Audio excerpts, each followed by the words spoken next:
Bonjour, Christian Bolidal est mon invité. Vous êtes créateur d'entreprise, vous êtes à l'origine de ce qu'on appelle une jeune pousse, Christian Bolidal, les béquilles du cognitif, et au sein de cela, le projet AMI. Alors on va en parler, c'est vraiment un sujet passionnant. Je sais que tous ceux qui nous écoutent vont rester passionnés au cours des prochaines minutes parce que vous êtes venu à la boule pour présenter votre projet, notamment à des investisseurs réunis par Laurent Benveniste. Et quand vous avez présenté votre projet, je me suis dit, il y a quelque chose dans le domaine. Vous n'êtes pas vraiment dans la médecine, mais vous êtes dans un univers proche. Vous êtes dans le domaine de la prévention. Vous aidez finalement, en résumé, et vous me corrigerez évidemment, Christian Bolidal, à préserver la capacité des personnes âgées dans le temps. Absolument. Est-ce que c'est ça? Absolument. C'est cela.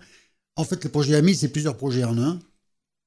Et la première partie du projet consiste à permettre aux personnes âgées qui sont en limite longue d'autonomie, parce que, un, elles sont âgées, deux, elles sont très isolées, elles reçoivent moins d'une visite par semaine. L'isolement plus l'âge font qu'elles ont des troubles de mémoire qui sont très importants.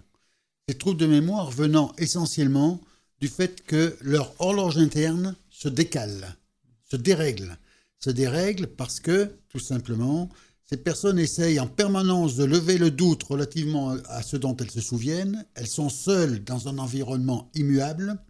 Étant seules, leur cerveau s'épuise. Elles finissent par s'endormir pour récupérer. Elles se réveillent, elles recommencent. Et le résultat, c'est que leur horloge interne se décale. Et cette horloge interne étant décalée, elles finissent par perdre le peu de mémoire qu'elles ont. Le projet AMI, assistant mémoriel individualisé, est destiné à permettre à ces personnes de retrouver une cohérence chronologique, de savoir tout simplement à quelle heure il est, à quelle heure de la journée elles sont, en affichant un cycle circadien, le jour et la nuit, l'heure, et ensuite leur rappeler tous les événements qui vont jalonner leur journée, que ce soit la visite du médecin, la visite de l'infirmière, l'heure à laquelle il faut qu'elles aillent chez le boulanger, l'heure de prise des médicaments, l'heure des repas. Donc les remettre réellement dans le cadre d'une cohérence chronologique et pallier à leurs problèmes de mémoire. Alors pour terminer ce projet, je disais que c'était plusieurs projets en un, parce qu'il faut savoir que ces personnes âgées isolées et les Alzheimer, les gens qui sont atteints de la maladie d'Alzheimer au moment où ils s'en rendent compte, ont un fonctionnement du cerveau qui est homothétique, qui est semblable. À une nuance près. C'est que lorsque ces personnes âgées ont récupéré, ont eu un somme réparateur, leurs capacités cognitives reviennent au niveau antérieur, alors que malheureusement, pour les gens qui sont atteints par la maladie d'Alzheimer, les capacités cognitives ne reviennent pas, ou très rarement. Elles ne font que diminuer. Et pour ces deux catégories de personnes, il s'agit de leur mettre à leur disposition un dispositif qui supplée à leur perte de mémoire. Non seulement qui va suppléer leur perte de mémoire, mais qui va être conçu de telle sorte qu'en respectant utilisabilité et acceptabilité, ces deux mots sont très importants, utilisabilité et acceptabilité, de faire en sorte qu'il y ait une véritable affinité, un véritable lien plaisir qui se crée entre la personne âgée et son écran, de façon à ce que chaque fois que l'écran va s'allumer, elles aient envie de s'asseoir devant l'écran. En fait, c'est un robot en quelque sorte, simplement, au lieu d'être un robot mécanique, c'est un robot robotique, vous avez totalement sur raison. ordinateur, sur télévision. C'est de la robotique sans robot. Hmm. Alors ce dispositif a non seulement un intérêt au niveau de l'accompagnement ou de la compensation des déficits de ces personnes, âgées ou Alzheimer, mais il va avoir un autre rôle. C'est qu'il va permettre à l'aidant de pouvoir mieux comprendre sa position d'aidant, passer du niveau de l'aidant au niveau de l'assistant, parce que l'aidant croit savoir ce qu'il peut apporter à la personne âgée ou à l'Alzheimer. Il croit le savoir, mais il n'est pas dans la peau de la personne âgée ou dans la peau de l'Alzheimer. Je m'explique. Une personne âgée est un individu qui s'est réindividualisé en intégrant dans son comportement ce qu'il perçoit de ses déficits, de ses déficiences, au nom du « il faut bien faire avec », et qui par voie de conséquence est reconstruit comment dirais-je, une relation avec son milieu extérieur qui intègre ses déficiences. Et lorsque quelqu'un vient lui dire il faut faire ceci ou il faut faire comme ça, la personne âgée a pour réaction ce qu'il me dit, il ne sait pas ce qu'il dit parce qu'il ne vit pas ce que je vis. Donc je vais faire comme j'ai envie.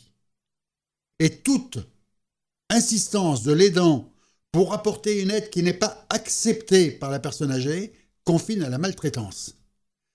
Donc cet ami, cet assistant mémoriel individualisé, qui sera utilisé à la fois par la personne âgée et co-utilisé par l'aidant, va permettre à l'aidant d'évoluer pour devenir effectivement un assistant. Est-ce que j'ai été à peu près clair ? Extrêmement clair, avec des choses assez intéressantes, des pistes. Par exemple, vous avez évoqué cette horloge interne qui se dérègle en fonction de l'isolation. Cet ordinateur qui n'est pas un ordinateur apporte des repères à la personne âgée. Est-ce que ces repères n'existent pas déjà naturellement par les médias ?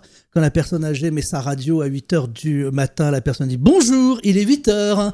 Ensuite, c'est l'heure des Feux de l'amour sur TF1. Elle sait mécaniquement qu'on est déjà au début de l'après-midi. Puis c'est Question pour un champion. Elle sait qu'on est en fin d'après-midi. L'entourage, je suis ce sont des formes de robots finalement, ces rendez-vous. Je suis d'accord avec vous, ces rendez-vous sont effectivement ce qui pourrait être utile. Avec une nuance près, c'est que la personne âgée entend très mal. Sa surdité, qui a souvent n'a pas été corrigée, fait qu'elle décroche, elle n'écoute plus parce qu'elle ne perçoit pas la totalité du message, donc elle ne comprend pas ce qui est dit. Et pour ne pas être en échec, elle n'écoute plus la radio. Quant à la télévision, elle a une télécommande avec plusieurs touches. Sa mémoire fait qu'elle doute de la touche sur laquelle elle doit appuyer. Et très souvent, comme chaque fois qu'on doute, dans 90% des cas, on fait le mauvais choix. Faisant le mauvais choix, elle se met en échec, une fois de plus. Et la personne âgée n'aime pas être en échec parce que ça montre qu'elle n'est plus capable de vivre seule.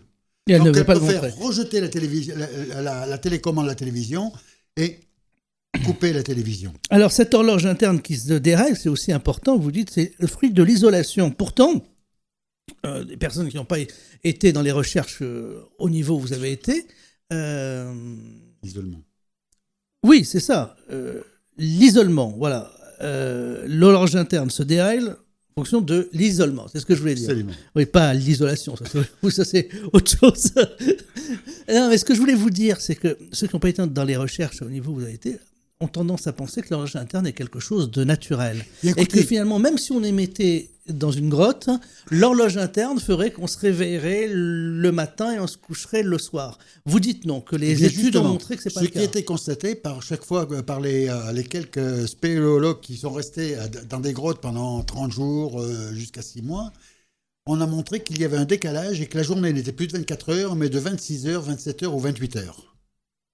Ce qui veut dire que l'horloge interne n'est pas quelque chose de fixe. Mais est-ce qu'elle est fixée sur 28 heures ou elle se redécale après ? Non. L'horloge interne est quelque chose qui se réadapte, qui se recale en fonction des comportements.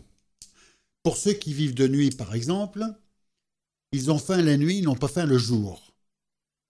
L'horloge interne participe à l'émission au niveau du cerveau, à l'émission de cette sensation au fonctionnement des glandes qui vont déclencher une sensation de faim, tout simplement. Donc cette horloge interne, on sait qu'elle va être fonction d'habitude de vie. Et la personne qui ne va pas se lever toujours à la même heure, qui ne va pas manger toujours à la même heure, qui ne va pas dormir toujours à la même heure, ne va plus savoir à quel moment de la journée elle est. Et c'est ainsi qu'elle va finir par confondre le jour et la nuit, qu'à 11h, elle va penser que 11h du matin, qu'elle va penser qu'il est 5h de l'après-midi, etc., etc. En fait, c'est l'instabilité. Dans son mode de vie. En revanche, on peut avoir un mode de vie décalé, totalement stable. On peut avoir un mode de vie décalé. Si vous êtes disque jockey, vous vous levez à 4h de l'après-midi, est-ce que vous vous couchez à 7h du matin, mais ça reste un mode de vie fixe. Absolument. Qui n'est pas bon pour la santé, paraît-il, c'est ce que j'allais dire. Mais c'est fixe. Mais c'est fixe et on peut vivre avec un peu plus de fatigue. Alors si on rentre là-dedans, il semblerait que le cerveau sécrète des hormones entre 3h et 5h du matin, 3h et 7h du matin, hormones qui participent à réparer aussi bien le corps que, etc., etc. Donc si on ne dort pas entre 3h et 7h, c'est pas bon. Il On a semblerait loupé le que train, cette là, sécrétion d'hormones puisse exister, mais serait moins régulière. productrice. Il semblerait. Alors, comment concrètement cet assistant mémoriel individualisé intervient? C'est une tablette, c'est un ordinateur, c'est une télévision? Alors, c'est un petit peu compliqué pour définir le principe. Au départ, nous avions envisagé d'utiliser la télévision, mais le problème de la télévision est double. C'est que toutes les télévisions ne sont pas capables de voir, on ne peut pas connecter à toutes les télévisions un dispositif qui les ferait basculer automatiquement sur un canal spécial au moment où il y a un message à afficher. Le deuxième niveau, c'est que pour les rares personnes qui sont en train de regarder une émission à la télévision, si le message « Attention, l'infirmière va arriver dans 15 minutes » vient interrompre leur émission. En pleine scène de crime, au moment où on va savoir qui est le meurtrier, ça là, peut être perturbant. on va vous en vouloir. Hein. Voilà. Ça peut être perturbant, exaspérant, Ouais. et ils peuvent rejeter le dispositif qui vient perturber leur feuilleton. Donc il faut une tablette à part. Alors, j'ai retenu le principe d'un écran à part. Mais cet écran n'est pas une tablette. Il ne pouvait pas être une tablette parce que si je prends une tablette tactile, par exemple, la personne âgée qui est chez elle attrape sa tablette tactile entre les mains. Pour éviter de la laisser tomber, elle a bien évidemment les pouces sur la surface tactile. Elle va déclencher une réaction de la tablette tactile qu'elle n'a pas demandée. Ayant peur d'avoir cassé quelque chose, elle va rejeter la tablette tactile. Il ne fallait donc pas que ce soit une tablette qu'elle puisse prendre dans les mains. On pouvait avoir un écran indépendant. Mais cet écran indépendant, il faut que l'entourage puisse saisir l'agenda. Pas la personne âgée. L'entourage puisse saisir l'agenda. Puisque chaque agenda est particulier en fonction de la personne. En fonction de la personne. Livraison de votre repas, il est midi, l'heure de l'infirmière qui passe. L'infirmière qui va avoir sa partie à saisir, le médecin de famille qui aura sa partie à saisir pour dire je repasse le mercredi 21 entre 14h et 17h, etc., etc. Il fallait donc prendre en considération l'utilisabilité et pour la personne âgée et pour l'entourage. L'entourage a besoin d'un clavier AZERTY normal. La personne âgée, il ne lui faut pas de clavier du tout. Donc la solution qui a été retenue, c'est de prendre à partir d'un ordinateur portable dont le clavier va être ensaché à l'intérieur d'un surclavier qui ne laissera apparaître que 4 boutons, 4 ou 5 boutons. De façon à ce que le nombre de boutons ne perturbe pas la personne âgée, qu'elle n'ait pas de choix à faire sur les boutons, ça c'est le premier point, mais que l'entourage puisse, en déchaussant l'ordinateur portable de son surclavier, puisse saisir naturellement tout ce qui concerne l'agenda. Donc j'ai respecté l'utilisabilité pour l'entourage et pour la personne âgée. Alors maintenant, comment va fonctionner le dispositif ? Chaque fois que la personne âgée va se lever, va bouger, il va y avoir allumage automatique de l'écran avec affichage du cycle circadien.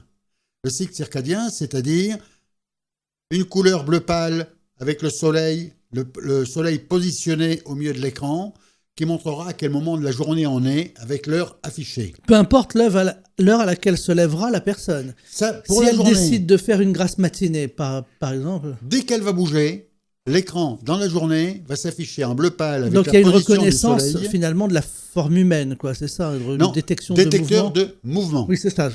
Alors bien évidemment, si c'est le chat qui bouge, l'écran s'affichera quand même. Oui. Il va dire au chat, regarde, il est midi, c'est à cette Voilà. heure-ci que tu te lèves. Et la nuit, affichage avec la photo de la Lune, la représentation de la Lune, et l'heure qu'il est pendant la nuit. En précisant, c'est la nuit, tu peux rester au lit, il est encore temps de dormir. Ensuite, deuxième type d'affichage.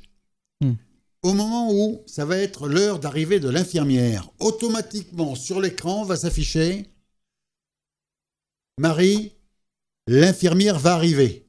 Donc c'est un message particulier.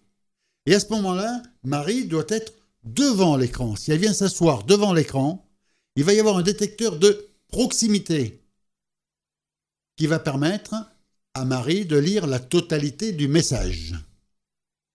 Si maintenant, de troisième dernière utilisation, aucun message ne s'affiche, mais Marie veut savoir ce qui va se passer dans l'heure qui vient, elle s'assoit simplement devant son écran, le détecteur de proximité affiche le prochain message. Dans 20 minutes, il faudra penser à aller chercher ton pain. Et c'est tout simple. Pour l'instant, il n'y a aucun besoin d'utilisation de boutons. D'accord. Mais je vous ai dit que sur le surclavier, il y aurait des boutons. Parce il faut donner à la personne âgée la possibilité de répondre à une question oui ou non, en appuyant sur le bouton oui ou non, ou de faire un appel d'urgence. Appeler la cousine, appeler l'infirmière, appeler le médecin. Et à ce moment-là, elle n'aura qu'à appuyer sur le bouton appeler l'infirmière pour appeler l'infirmière. Par exemple, dans l'hypothèse d'une canicule, êtes-vous en bonne santé, oui ou non? Vous sentez-vous bien? Avez-vous soif? Enfin, on sait qu'elles ont pas le sentiment c'est un peu différent. De la soif, c'est ça le Non. En période de problème. canicule, nous allons faire quelque chose de très différent. En période de canicule, toutes les demi-heures, le message alerte canicule va s'afficher en lui rappelant qu'il faut qu'elle boive et qu'elle s'hydrate. Parce que pour une personne âgée, il ne faut pas qu'elle boive une fois par jour. En période de canicule, il faut qu'elle boive à peu près toutes les heures. C'est clair. Et en même temps, il y aura l'affichage, la visualisation de quelqu'un qui boit un verre pour lui donner soif, ou de quelqu'un qui utilise un brumisateur pour lui donner envie de se rafraîchir. Tout simplement. Et ça devrait sauver des vies. Il y a eu 3500 morts lors de la dernière canicule de cet été. Sur les 3500 morts, si tout le monde avait été équipé d'un ami, on aurait pu éviter au minimum 2000 morts. Un ami, c'est-à-dire l'assistant mémoriel individualisé. L'assistant mémoriel individualisé, voilà, absolument. Un ami. Donc finalement, c'est assez complexe finalement à définir. Et parfois, pour bien vendre, on sait qu'il faut présenter les choses clairement. Or, j'ai bien compris la complexité de ce qui a été mis en place par les béquilles du cognitif, Christian Bolidal. Mais moi, je vais le résumer à ma manière, telle que je le vois. C'est un ordinateur intelligent où il y a l'écran d'ordinateur, deux possibilités d'interaction avec l'ordinateur. Une interaction complexe pour l'infirmier, pour les proches, pour taper des messages complexes et le programmer, finalement. Dire, il faut lancer tel message, demain ça va être Noël, vos petits-enfants vont passer vous prendre à 5 heures de l'après-midi pour le réveillon à 4 heures ou à 3 heures, préparez-vous. C'est l'interaction complexe. Autre interaction par un autre chemin, un simple bouton oui, non en quelque sorte pour la personne âgée qui, elle, ne sait pas se servir d'un clavier en AZERTY. Et cet écran qui s'affiche suit en quelque sorte la personne âgée, tel un ami, tout au long de la journée, pour quelque chose qui pourrait, nous, auditeurs, et nous, adultes, nous paraître totalement stupide. Si moi je vous disais, cher Christian, je vais vous mettre un écran devant chez vous pour vous dire il est 11h30, pensez à votre pause ou allez déjeuner. Nous, ça nous paraît...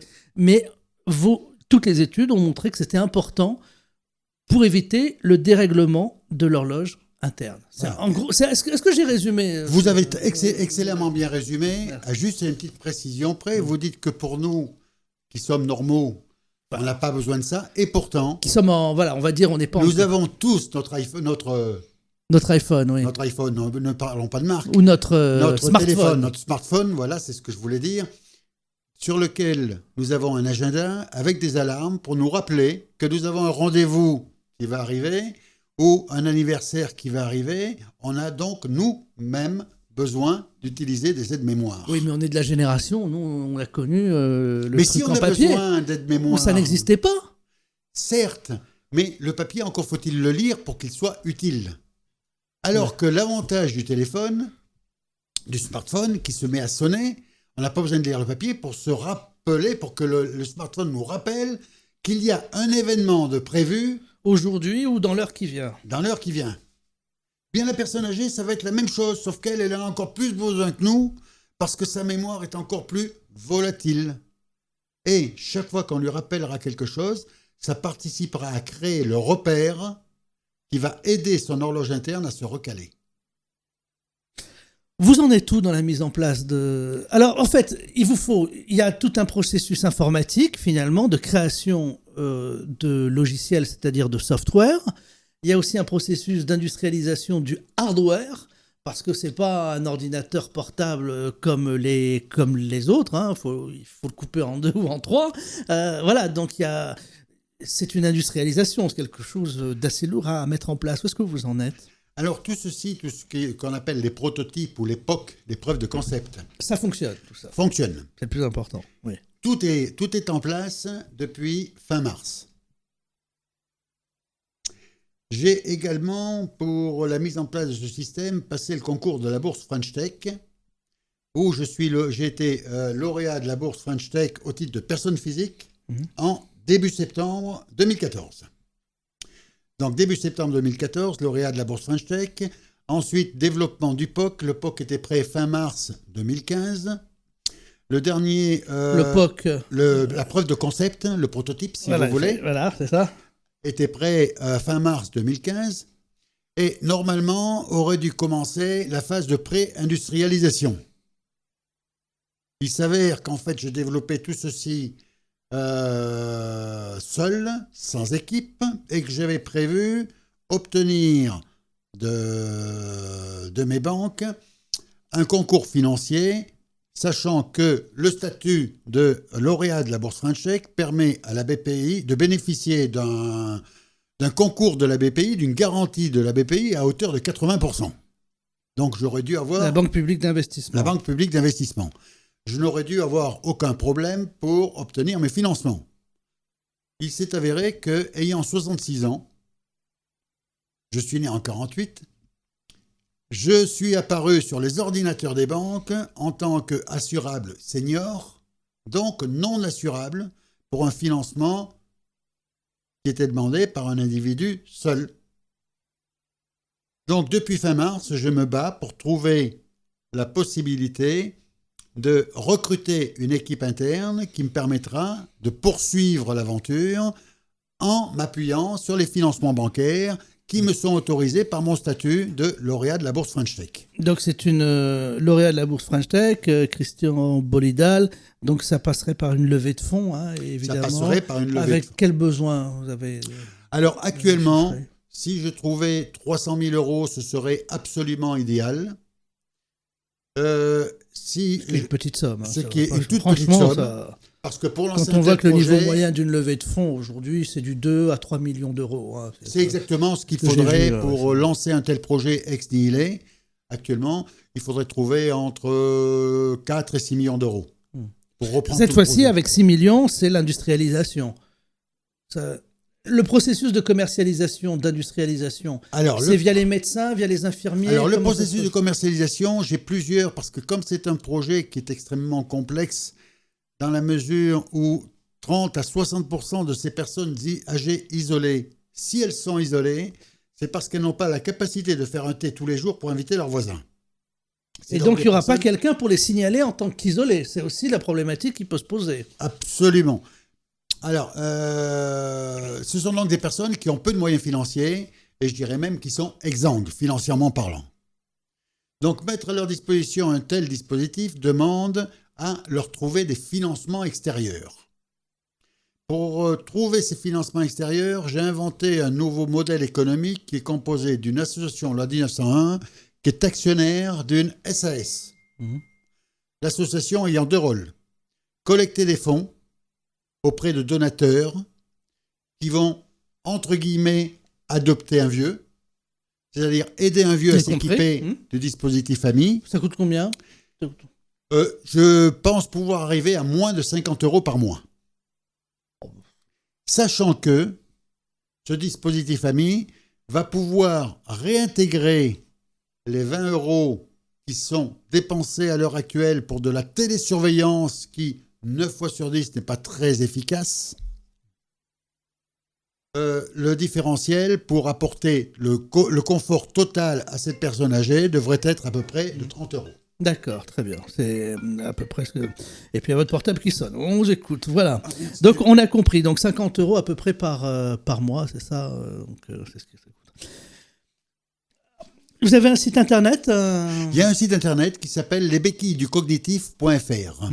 D'accord, lesbequillesducognitif.fr. Tout attaché. Les béquilles avec un S bien sûr, du cognitif, COGNITIF, cognitif pour capacité cognitive.fr.